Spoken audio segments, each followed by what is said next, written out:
¿Crees que todos los científicos son genios? Solo los que realmente sobreviven a sus propios experimentos descabellados. Desde intentos fallidos de híbridos entre humanos y monos, hasta tipos raros escondiéndose en baños públicos. Aquí tienes 25 de los científicos más desquiciados e idiotas de todos los tiempos. Número 25. Tiene sentido comenzar con uno de los padres del empirismo, la creencia de que el conocimiento debe construirse a partir de la evidencia y no de suposiciones. Ese hombre fue Francis Bacon, el polímata británico del Renacimiento que dejó su huella en todo, desde la escritura, la filosofía, la política, la ciencia y hasta el almacenamiento de alimentos. ¿Creerías que fue un experimento realmente tonto relacionado con ese último tema lo que lo mató? Una de las historias más conocidas sobre la muerte de Bacon en 1626 lo muestra abriéndose paso entre la nieve espesa en Highgate, al norte de Londres, cuando de repente se le ocurrió una idea. ¿Y si la nieve y el hielo pudieran usarse para conservar la carne? Luego, le dieron una gallina desplumada, la cual rellenó con nieve para ver si podía resistir el paso del tiempo. Lamentablemente, nunca supo la respuesta. Cayó gravemente enfermo y murió de neumonía poco después. Tenía razón sobre el pollo, al menos si su instinto de autoconservación también hubiera sido igual de agudo. Aún así, al menos sus experimentos no lo hicieron parecer un pervertido desquiciado. Número 24. El siglo XX fue una época loca para la financiación científica global, y uno de los que más se beneficiaron de eso fue el científico soviético y experto en reproducción veterinaria, el Dr. Ilya Ivanov. Él pensaba que podía probar definitivamente la evolución de la manera más espeluznante posible, demostrando que los humanos y los simios podían fecundarse entre sí. Y a partir de ahí, las cosas solo se pusieron más extrañas e ilegales. En 1927, Ivanov y su hijo participaron en la muy normal actividad de padre e hijo de inseminar a 3 chimpancés hembras con semen humano. Se les concedió acceso a una estación de investigación en la Guinea Francesa para llevar a cabo su extraño experimento. Su hijo incluso llevaba una pistola por si los chimpancés se defendían. Pero incluso con la tecnología de inseminación de punta que el propio Ivanov había desarrollado, no tuvieron éxito. Ivanov no era solo un pervertido cualquiera. Recibió financiamiento real de la Unión Soviética, que creía que su investigación podía respaldar su postura darwinista contra el fundamentalismo cristiano estadounidense. También obtuvo financiamiento del Instituto Pasteur de Francia. Pero cuando todos los intentos de Ivanov de inseminar a hembras de chimpancé fracasaron, se dio cuenta de que tenía otra opción: inseminar a una mujer humana para tener un bebé humansí. Con este fin, a finales de los años 20, compró un orangután macho llamado Tarzán para que fuera su donador. Y luego, comenzó a buscar mujeres humanas que estuvieran dispuestas a participar. De hecho, sí encontró a algunas, todas las cuales parecían tener problemas mentales.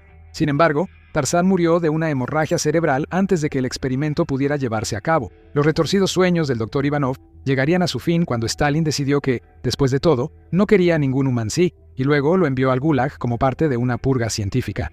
Así que eso es un crimen contra la naturaleza. ¿Qué tal si hacemos 2 de 2 con otro más?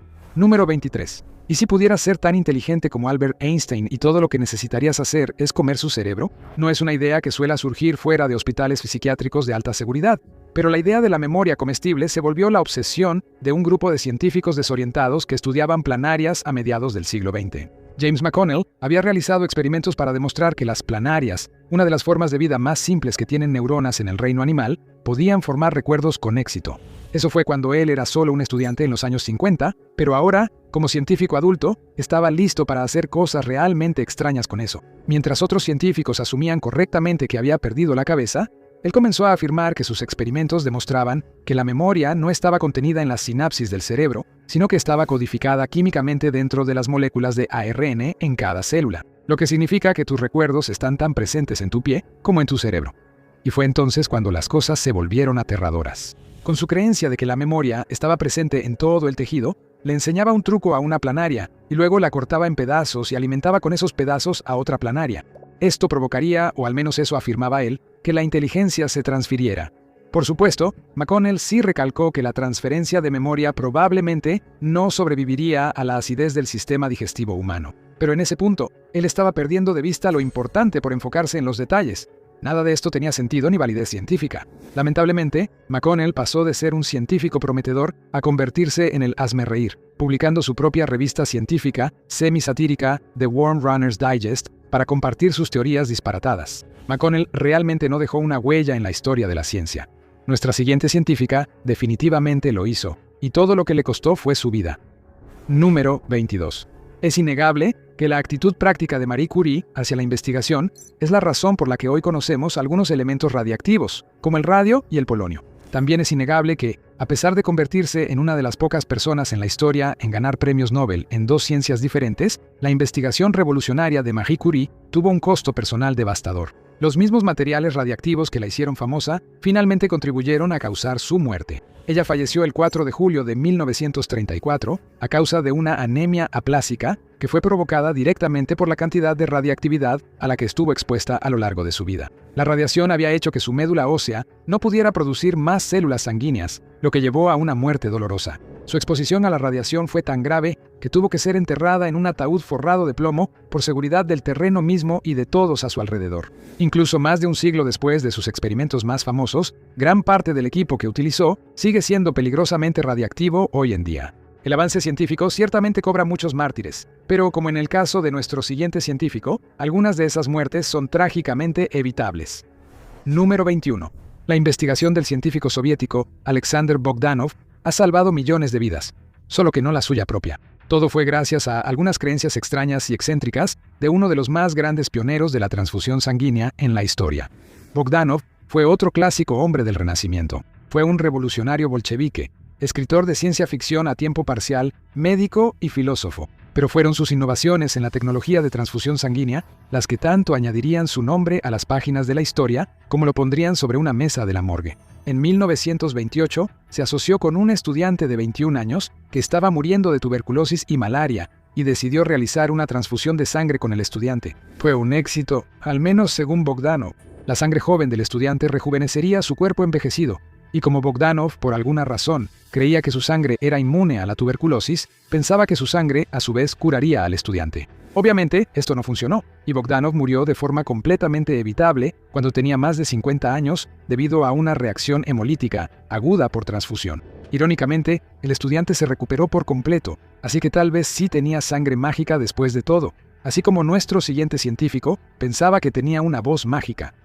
Número 20. Imagina que estás en un campamento de verano cuando eras niño, disfrutando de alejarte de todo por un rato, una oportunidad para dejar volar tu imaginación y vivir una aventura. Solo hay un problema. Cada noche, mientras intentas dormir, una figura oscura y sombría aparece en la esquina de la cabaña y luego murmura las palabras: "Mis uñas saben terriblemente amargas cientos y cientos de veces". Esto no es la escena inicial de una película de terror, ni la descripción de un estado realmente aterrador de parálisis del sueño. Es lo que realmente les sucedió a un grupo de niños cuando, sin saberlo, fueron sometidos a un experimento científico por el profesor Lawrence Leshon en 1942. Querían probar la ahora ampliamente desacreditada teoría del aprendizaje durante el sueño. La idea de que si reproduces algún tipo de audio educativo mientras una persona duerme, su subconsciente aún absorberá la información. Leshon quería ver si esto podía usarse para formar o romper hábitos, así que organizó un pequeño campamento de verano con los chicos, quienes eran bien conocidos por morderse las uñas de forma compulsiva. Inicialmente, el plan era poner un fonógrafo que solo repitiera la frase una y otra vez. Pero cuando eso se rompió, Leshon tuvo que colarse él mismo en la cabaña por la noche y simplemente repetir: "Mis uñas saben terriblemente amargas", durante horas y horas. Más tarde, él afirmaría que los resultados demostraron que la teoría del aprendizaje durante el sueño era correcta. Pero muchos han acusado que el diseño experimental era raro, inquietante y nada científico. Pero bueno, al menos nadie murió, a diferencia de nuestro siguiente caso. Número 19. En 1753, el físico ruso-báltico-alemán Georg Wilhelm Richmann hizo historia y también se convirtió en parte de ella. Es una figura tan influyente en la ciencia que tuvo su propia ley física, la ley de Richmann, que lleva su nombre. En San Petersburgo, decidió realizar un estudio para ver si podía capturar un rayo con un nuevo aparato que inventó, el gnomon eléctrico. Estaba conectado a un cable que iba desde el techo de su casa. Su colega, que lo ayudaba en ese momento, y M. Sokolov, dirían después que el experimento al menos había sido un éxito, si lo ves desde cierto punto de vista. El dispositivo sí captó la electricidad voladora y produjo un impresionante caso de rayo globular, electricidad pura configurada en una deslumbrante forma de orbe que de inmediato golpeó a Richmann en la cabeza. La electricidad se condujo por el piso a través de su pie con tanta fuerza que le hizo un agujero en el zapato y lo lanzó al otro lado de la habitación. Tanto Richmann como el gnomon eléctrico quedaron fritos al instante. Pero hay una manera de quedar frito sin electricidad. Número 18. El LSD es uno de los descubrimientos farmacológicos más increíbles del siglo XX. Nos dio el movimiento contracultural y algunas de las mejores y peores canciones de los Beatles. También se reconoce ampliamente que tiene un potencial terapéutico increíble para personas que sufren de enfermedades mentales resistentes al tratamiento. Pero solo un estudio fue lo suficientemente audaz como para preguntar: ¿y si hiciéramos que un elefante de circo se pusiera hasta las chanclas? Ese elefante en cuestión era Tusko, un gran elefante macho indio en el zoológico de la ciudad de Oklahoma. Su destino quedó decidido para siempre cuando los investigadores de la Universidad de Oklahoma intentaron darle una dosis verdaderamente heroica de ácido. 297 miligramos. Eso es aproximadamente 3.000 veces la dosis recreativa humana. Los científicos pensaron que sería suficiente para provocar un efecto en un animal tan grande como Tusko. Resultó que se pasaron muchísimo de la dosis. Le inyectaron esa cantidad absurda de LSD a Tusko, y luego esperaron para ver si hacía las maletas y atravesaba las puertas de la percepción. En vez de eso, se desplomó en el suelo en 5 minutos. Menos de 2 horas después, Tusko estaba muerto. El único viaje que los científicos le dieron fue un viaje directo al más allá. Pero los científicos idiotas no solo van tras las criaturas más grandes de la naturaleza, también les encanta molestar a algunas de las más pequeñas. Número 17. Dependiendo de tus conocimientos, el Dr. John Watson es o el valiente compañero del famoso detective literario Sherlock Holmes, o un psicólogo influyente que realizó algunos experimentos famosos, extraños y escalofriantes. Y ninguno fue más extraño, escalofriante o francamente tonto que el notorio experimento del pequeño Albert. Watson era conocido como el padre del conductismo, una escuela de la psicología que sostenía que el comportamiento humano está determinado menos por una conciencia interna y más por respuestas condicionadas aprendidas a lo largo de la vida, especialmente durante la infancia. Según el conductismo, todos somos literalmente animales de costumbres, y basándose en eso, Watson estaba seguro de que se nos podían programar nuevos hábitos, como hacer que un niño pequeño le tenga miedo a una rata blanca que no le representaba ningún peligro, por ejemplo. En este estudio de condicionamiento clásico completamente carente de ética, él presentó a un bebé real llamado Pequeño Alberto a una rata blanca y dejó que los dos jugaran juntos. Pequeño Alberto no mostró ninguna aversión hacia la rata e incluso estaba feliz y curioso. Y luego Watson golpeó un martillo contra una gran pieza de metal, haciendo un ruido fuerte y aterrador que hizo llorar a Alberto. Hizo esto una y otra vez hasta que con solo ver a la rata, el bebé sujeto de prueba lloraba y temblaba de miedo. Con el tiempo, la madre de Alberto se mudó y retiró a su hijo del experimento en el proceso. No mucho después de esto, Watson fue obligado a renunciar después de que se revelara una aventura extramarital con su asistente de posgrado. Así que decidió conseguir un nuevo trabajo en un lugar donde no les importaba si no tenías alma: la publicidad y el desarrollo de marcas de Madison Avenue. Bien, así que tal vez nuestro siguiente ejemplo. Número 16. ¿Podría un chimpancé bebé ser criado hasta convertirse en una especie de humano de aspecto extraño? Obviamente no, como te diría literalmente cualquier científico especializado en primates. De todos modos, un chimpancé puede ser algo realmente peligroso cuando se mezcla con humanos. Ninguno de estos hechos bastante obvios detuvo al psicólogo comparativo Winthrop Kellogg de hacer el intento de todos modos. Decidió criar a un chimpancé bebé llamado Gua junto con su propio hijo humano, Donald. A principios de 1931, la familia Kellogg adoptó a Gua en su hogar, curiosos por ver qué sucedería. ¿Serían capaces de criar a Gua como a un niño? ¿Y la presencia de Gua animaría a Donald a comportarse más como un chimpancé? Es completamente desquiciado e increíblemente peligroso, pero realmente lo intentaron. Se impresionaron al descubrir que Gua logró algunos avances propios del desarrollo humano. Después de 9 meses de socialización, ella pudo reconocer algunas órdenes y ejecutarlas, como levantar una taza y usar una cuchara. También pudo reconocer a los humanos por su ropa y su olor, aunque no por sus rostros. También era cierto que Donald adoptó muchos comportamientos y gestos similares a los de un chimpancé cuando era niño, simplemente por pasar tanto tiempo con Gua. Pero más allá de esto, el desarrollo llegó a un límite. Gua no era fisiológicamente capaz de aprender y repetir el lenguaje humano, porque aunque los chimpancés son indudablemente animales increíblemente inteligentes, siguen siendo animales. Los Kellogg decidieron que todo el experimento había ido demasiado lejos. Cuando Donald empezó a repetir los diferentes sonidos que hacía Gua, se dieron cuenta de que este experimento en realidad tenía muchas más probabilidades de afectar negativamente a Donald que de hacer evolucionar a Gua, como literalmente cualquier experto en primates les habría dicho desde el primer día. Pero preferirías compartir una mesa con Gua que con nuestro siguiente científico repugnante. Número 15.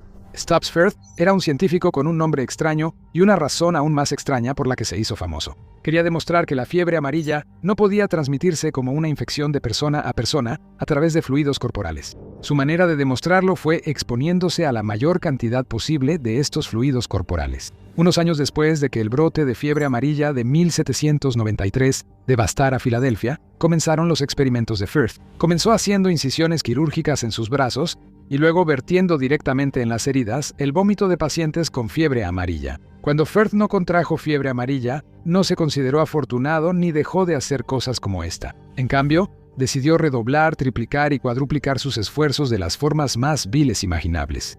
Vertió vómito de fiebre amarilla directamente en sus ojos. Freía el vómito y aspiraba los vapores. Se bebía el vómito sin diluir y aún así no se infectaba. Y cuando estuvo seguro de que había eliminado el vómito como vector de infección, entonces se frotó sangre, orina y saliva infectadas por todo el cuerpo. Si acaso, demostró que la línea entre científico y pervertido autodestructivo es demasiado delgada. Pero al menos demostró de manera definitiva que la fiebre amarilla no se puede contraer a través de fluidos corporales, así que valió la pena. Ahora, todo esto en realidad fue completamente inútil. Por supuesto, la fiebre amarilla es una enfermedad viral transmitida por mosquitos, y Firth simplemente usó pacientes en etapa avanzada cuyos cuerpos ya no contenían el virus. Y tenemos que preguntarnos si en algún momento Firth lo sabía, pero de todos modos ya se había vuelto adicto a los fluidos de la fiebre amarilla. Dios, dejemos de hablar de esto y vayamos a algún lugar menos asqueroso, como el baño de hombres. Número 14. No, oficial, solo estaba realizando un experimento psicológico. Podría ser lo que dirías si te atraparan merodeando en un baño y viendo a la gente hacer sus necesidades. Pero podrías meterte en más problemas si luego les dijeras que el estudio se llama Personal Space Invasions in the Lavatory, Suggestive Evidence for Arousal. Pero ese era el nombre de un estudio real realizado en los años 70 que consistía en observar a muchos hombres orinar en baños públicos. La esencia del estudio era hacer la pregunta bastante infantil.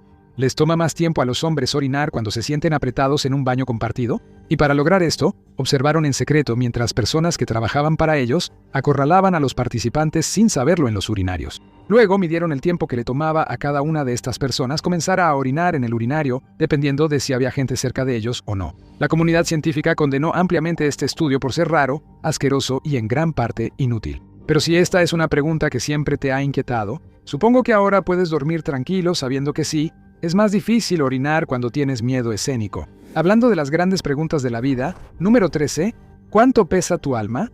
No, ese no es el nombre de nuestro álbum debut de emo retro. Es la pregunta que fue planteada seriamente por el médico Duncan McDougall en 1907. Famosamente, dio origen a lo que desde entonces se conoce como el experimento de los 21 gramos. Para alguien que no es un científico de carrera, podría parecer que tiene sentido intuitivo. Colocaba a pacientes moribundos en una balanza especialmente diseñada y luego registraba su peso en el momento exacto de la muerte. Si la muerte realmente consistía en que el alma abandonara el cuerpo, razonó, entonces cualquier disminución constante de peso podría revelar el peso de un alma humana. Ya de por sí, eso es un poco loco, mezclando una visión extraña de la ciencia con un tema religioso completamente metafísico. Pero después de realizar el experimento, desarrolló la hipótesis de que el peso de un alma humana probablemente sea de alrededor de 21 gramos o 0.7 onzas. Sin embargo, eso es increíblemente extraño por muchísimas razones. Número 1. El experimento solo se realizó unas cuantas veces, ya que muchas personas moribundas preferirían pasar sus últimos momentos con su familia en lugar de estar en la balanza de un doctor. También tenía el problema de contar solo con una muestra de 6 personas, lo cual es lamentablemente pequeño para hacer una afirmación tan grande. Y si eso no fuera lo suficientemente malo, solo uno de esos 6 sujetos de prueba realmente confirmó la hipótesis que McDougall estaba probando. Así que, a pesar de que el dato de los 21 gramos se comparte por todo Internet en cuentas de clickbait, no es más que una leyenda urbana basada en un diseño experimental terrible. A veces, los experimentos idiotas no son tan profundos. A veces, simplemente son ridículamente tontos. Número 12. ¿Qué crees que es la cosa más estúpida en la que podrías gastar miles de dólares? ¿Una Micmac Mansion donde no podrías pagar el costo de mantenimiento o los impuestos de la propiedad? ¿Miles de Beanie Babies, criptomonedas? ¿O un estudio que esperaba usar gallinas con colas de dinosaurio de plástico para descubrir cómo caminaban los dinosaurios? Sí. Ese fue un estudio real y ganó un premio Ig Nobel, un galardón científico satírico para estudios inusuales. Entonces, ¿qué pasó aquí? Los científicos razonaron que las aves son descendientes de los dinosaurios, y como las gallinas son de las aves bípedas más extendidas en la Tierra, tomaron una decisión inusual. Al colocarle una cola artificial de dinosaurio a una gallina, esperaban ver cómo podría haber caminado realmente un dinosaurio. Bueno, al menos esa es la lógica que declararon. Por si tenías curiosidad, la respuesta resumida es que caminan con una postura muy agachada, casi horizontal, ya que la cola sirve como contrapeso y vale cada centavo. Los dinosaurios gallina quizá no reinventen la rueda, pero ¿qué tal una teoría que voltearía todo el universo de cabeza si no fuera una completa tontería? Número 11. No sería un video sobre mala ciencia sin un pequeño viaje a Austria y Alemania en la primera mitad del siglo XX. Había muchas teorías científicas completamente malvadas en esa época, especialmente con el surgimiento del movimiento nazi. Pero algunas eran simplemente raras y estúpidas. El ingeniero Hans Horbiger creó una teoría que cambiaría el mundo con Belt Chrysler, la cual ni siquiera desarrolló usando investigación como lo haría un científico convencional cualquiera. En cambio, descubrió esta teoría revolucionaria en una visión. ¿Y cuál era esta teoría? Bien, ¿cómo decirlo? Así que básicamente creía que el hielo era la fuerza central del universo, uniendo toda la realidad con su poder cósmico. Puede que no haya sido útil y que no tuviera ninguna base en la realidad, pero Hans aún así la promovió agresivamente en su gira de presentaciones públicas. Terminó siendo un tema extraño de discusión en la cultura germánica, tanto así que, para cuando Hitler llegó al poder, surgieron debates sobre si la doctrina del hielo mundial era esencialmente una teoría aria o algo con una influencia más judía. El siguiente introduce una bebida fresca y refrescante en la ecuación. Número 10. A finales del siglo XIX y principios del siglo XX, los médicos y científicos creían que se podía usar leche como sustituto de la sangre en las transfusiones sanguíneas. ¿El resultado? Un montón de problemas. Para dar un poco de contexto valioso, los tipos de sangre solo se descubrieron en 1901, así que antes de eso, las transfusiones de sangre eran literalmente una completa lotería. A menos que tuvieras un pariente consanguíneo a la mano, podías realizar lo que parecía una transfusión de sangre completamente exitosa, solo para que el paciente tuviera una reacción abrupta y muriera. Todos querían algún tipo de material de donación universal, y algunos científicos se preguntaron, ¿por qué no leche? La transfusión de sangre ya tenía una historia extraña y llena de charlatanes. Ya existía desde finales de los 1600 en este punto, a veces teniendo éxito por pura casualidad y en otros casos siendo algo horripilante. Algunos científicos pensaban que podían curar temperamentos mentales transfiriendo sangre de animales con las características deseadas a las personas. Es como darle a una persona con una enfermedad mental grave y tendencias agresivas la sangre de un cordero para calmarla. Obviamente, esto no funcionó y es una idea completamente ridícula. La investigación se desaceleró casi por completo durante casi 2 siglos. Sin el conocimiento crucial de los tipos de sangre, se consideraba una práctica bárbara y mortal, y fue prohibida oficialmente por el Vaticano durante un tiempo. La nueva era de la leche comenzó en 1854, cuando los doctores James Bovell y Edwin Huttor creían que las partículas grasas de la leche se convertirían en glóbulos blancos. Usaron esto como pretexto para inyectar leche en las personas. Leche de vaca, por cierto, ni siquiera leche humana. El primer paciente al que le intentaron, esto mostró signos de mejoría. Los siguientes 5 murieron. Así que, naturalmente, se convirtió en la tendencia de salud más popular en Estados Unidos, hasta que llegaron la carne cruda y el agua de río contaminada. Incluso los científicos pueden ser personas increíblemente tontas a veces. Y lo siguiente es lo que pasa cuando combinas la estupidez con la maldad. Número 9. La enfermedad mental es un tema complicado con causas muy individuales de persona a persona, desde la química cerebral hasta la psicología y la neurología. Pero el infame Dr. Henry Cotton tenía una idea muy diferente. ¿Y si todas las enfermedades mentales fueran el resultado de una infección física, como un diente infectado? Sería tremendo, si fuera cierto. El problema es que no era cierto en absoluto. Como el nuevo médico del Hospital Estatal para Enfermos Mentales de Nueva Jersey, en 1907 Cotton quería hacerse un nombre. Había leído que los pacientes que sufrían de fiebres altas como resultado de una infección eran propensos a alucinar y experimentar delirios. Así que tal vez una cosa estaba directamente conectada con la otra. Esto lo llevó a realizar operaciones masivas de extracción de dientes podridos a los pacientes del hospital, preguntándose si, tal vez en el proceso, también extraería su trauma mental. Claramente, el más loco de todos era el que estaba a cargo del manicomio aquí. Y cuando esto no funcionó, ¿no vio los errores de sus métodos y se echó para atrás? No, eso sería hablar como un cobarde. Seguramente si todavía estaban enfermos mentales, en realidad era porque sus cuerpos aún tenían infecciones ocultas que él simplemente no había arrancado todavía. Empezó a sacarles las amígdalas a los enfermos mentales. Si eso no funcionaba, con gusto te quitaba los testículos o los ovarios si creía que estaban en la raíz de tu manía. Algunos pacientes incluso tuvieron que les quitaran el colon. Te sorprendería saber que las cirugías de este hombre tenían una asombrosa tasa de mortalidad del 45%. Estadísticamente, eso es casi tan malo como que tu destino se decida lanzando una moneda. No pasó mucho tiempo antes de que la población del hospital estuviera llena de las víctimas mutiladas de Cotton. Cuando finalmente dejó el hospital, pudo aprovechar ese éxito para convertirse en médico privado. Empezó a extraer dientes para curar los problemas mentales de la élite social de Nueva Jersey, personas con mucho más dinero que sentido común o felicidad. A pesar de ser un científico completamente idiota y un carnicero loco con sus pacientes, Cotton nunca enfrentó consecuencias en vida. Aunque no lo creas, en realidad tenemos a un científico loco aún más monstruoso. Número 8. Puede que no reconozcas el nombre Sidney Gottlieb, pero es muy probable que estés familiarizado con su trabajo más infame, un proyecto de química de la CIA llamado MK-Ultra. Esperaba explorar el LSD como un agente de lavado de cerebro usando metodologías tomadas directamente de criminales de guerra nazis y de los monstruos que trabajaron en la Unidad 731. Los crímenes de MK-Ultra en su conjunto son demasiados para mencionarlos aquí.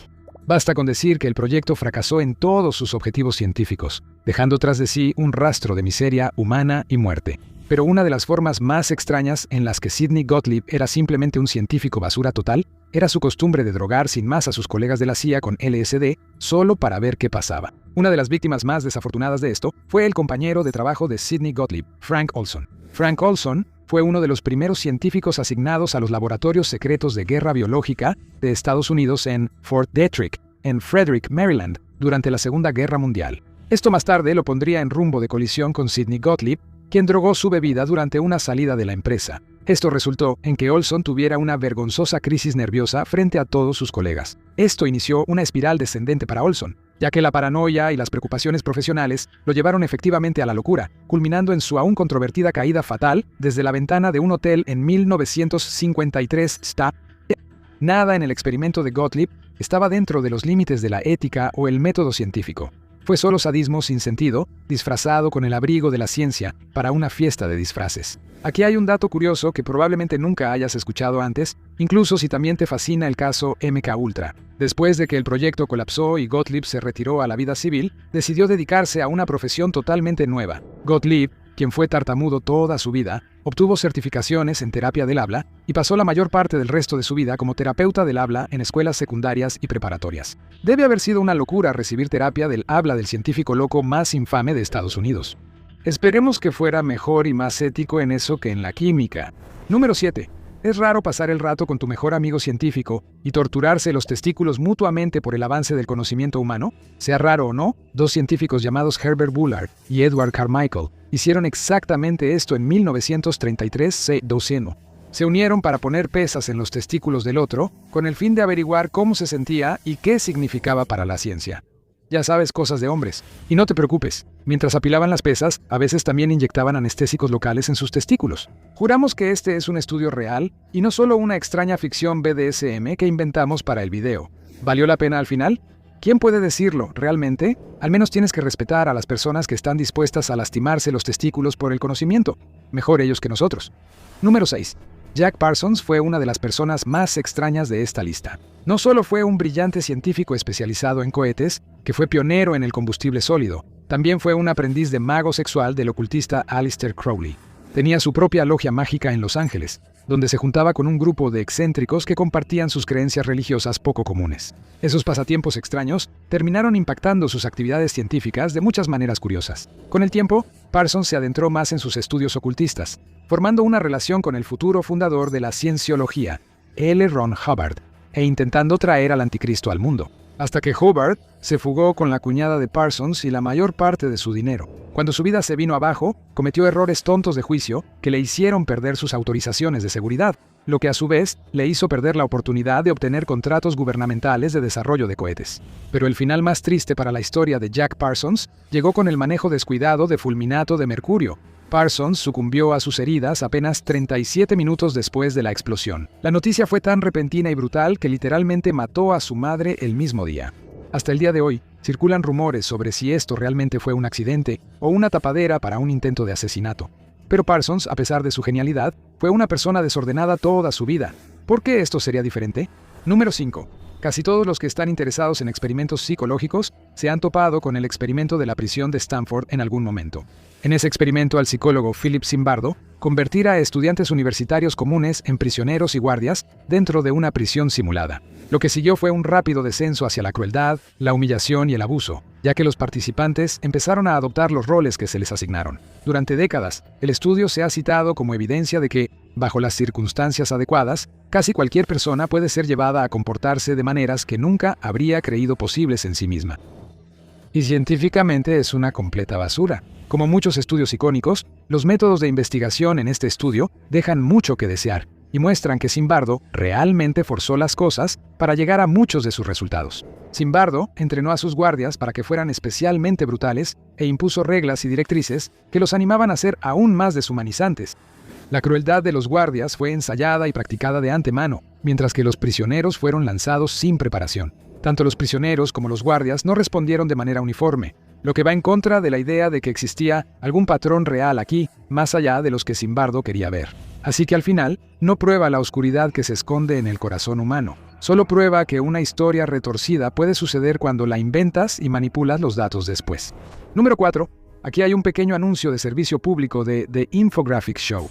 No te pongas nada en el ojo a menos que un doctor te lo indique. El autoproclamado biohacker, Gabriel Lacina, nunca recibió el aviso cuando intentaba encontrar una manera de que los humanos pudieran ver en la oscuridad. Él preparó una mezcla de insulina, dimetilsulfóxido y clorina E6, un medicamento que se utiliza para tratar la ceguera. Entonces, si tomas un medicamento que trata la ceguera y se lo pones en los ojos de una persona que puede ver, seguramente el resultado es supervisión, ¿verdad? Esa era la lógica detrás del experimento. Lo que no se tomó en cuenta fue una falla crítica. Un ojo que deja entrar más luz puede ver mejor en la oscuridad, pero también se vuelve mucho más vulnerable a daños con la luz del día. Gabriel tuvo suerte. Descubrió que era más fácil ver en la oscuridad como resultado de que le vertieran esa sustancia en los ojos, en lugar de quedar ciego de inmediato. Al día siguiente, volvió a la normalidad. Número 3.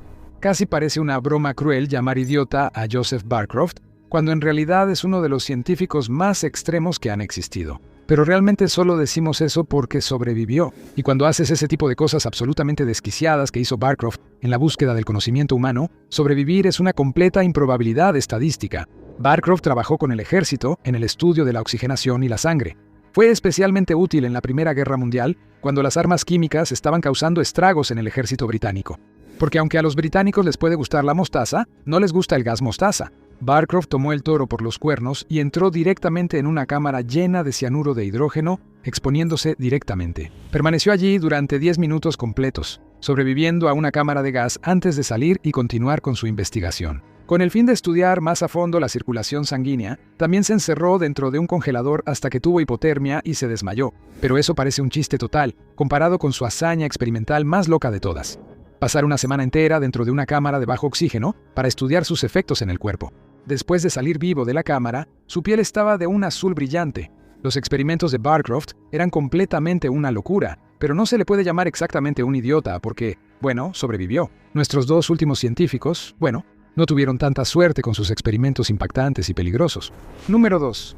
¿Qué podría salir mal cuando un físico nuclear vaquero decide jugar con una enorme y volátil masa de plutonio, apodada el núcleo del demonio? Resulta que absolutamente todo puede salir mal, y de la manera más aterradora posible. Eso es exactamente lo que le pasó a Louis Slotin y a todos los que tuvieron la mala suerte de trabajar con él en ese fatídico día, el 21 de mayo de 1946, Stwemils. Sin hacerte esperar toda una clase de física, Slotin estaba realizando un experimento que él llamaba hacerle cosquillas a la cola del dragón. Consistía en usar un desarmador para manipular el núcleo del demonio con el fin de inducir una reacción de fisión. Todos los colegas de Slotin le decían que era una idea terrible que algún día lo iba a matar, pero por alguna razón, él seguía haciéndolo.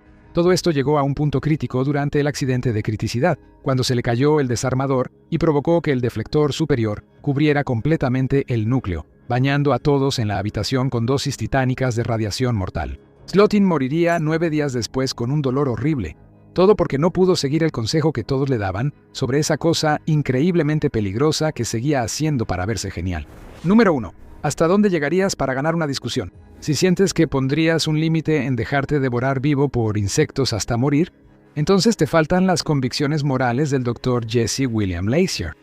Este era un hombre cuyos enemigos de toda la vida eran la malaria y la fiebre amarilla, enfermedades contra las que quería hacer todo lo posible para liderar la lucha. Cuando fue asignado a la Comisión de la Fiebre Amarilla por el Ejército de los Estados Unidos, que a finales de 1800 descubrió que enfermedades transmisibles como la fiebre amarilla eran una de las mayores amenazas para el ejército, la CEAR encontró investigaciones que sugerían que los mosquitos podían ser un vector de la enfermedad. Su investigación previa sobre la malaria lo había hecho trabajar muy cerca de estos insectos mortales, y él creía firmemente que esta investigación podía ser cierta. ¿Y qué mejor manera de demostrarlo que dejarse picar por mosquitos que él creía que estaban infectados con fiebre amarilla? Así que eso fue exactamente lo que hizo. Y por sus esfuerzos, murió de fiebre amarilla poco más de 2 semanas después. Puede que haya muerto, pero bueno, tenía razón.